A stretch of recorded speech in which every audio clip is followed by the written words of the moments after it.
కథలమాలకి స్వాగతం. Hello friends, నేను మీ మల్లికని. ఈరోజు మనం చెప్పుకోబోయే కథ ఏంటో తెలుసా? అది కృష్ణుడు మరియు అల్లరి కోతి. చూసేద్దామా?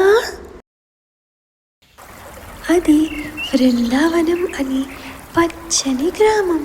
గేదెలు మేత మేస్తూ పిల్లలు ఆడుకుంటూ ఉండేవారు.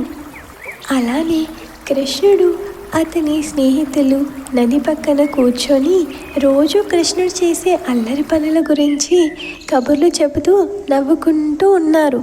కానీ ఒకరోజు గ్రామస్తులు ఒక అల్లరి కోతి మామిడి తోటలో పండ్లను దొంగలిస్తుంది అని ఫిర్యాదు చేస్తారు. అది కృష్ణుడు అతని స్నేహితులు వింటారు. తర్వాత ఎలా అయినా గ్రామస్తులకి సహాయం చేయాలని అనుకుంటాడు. దీనికోసం వాళ్ళంతా ఒక పథకాన్ని వేస్తారు. అదేంటంటే కృష్ణుడు ఒక పెద్ద బుట్టలో నిండుగా మామిడి పండ్లను పెట్టి ఉంచుతాడు. దాని మీద కోతి చిక్కడానికి ఒక మృదువైన వల ఉంటుంది.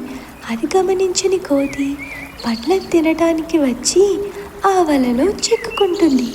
ఇది చూసిన కృష్ణుడు దాని దగ్గరికి వెళ్ళి మెల్లగా ఆ కోతిపై పడిన వలను విడిపిస్తాడు.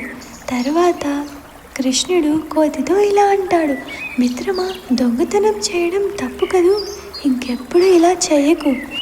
అది విన్న కోతి కృష్ణుడితో ఇలా అంటుంది, నన్ను క్షమించు కృష్ణ, ఇంకెప్పుడు ఇలా చేయను.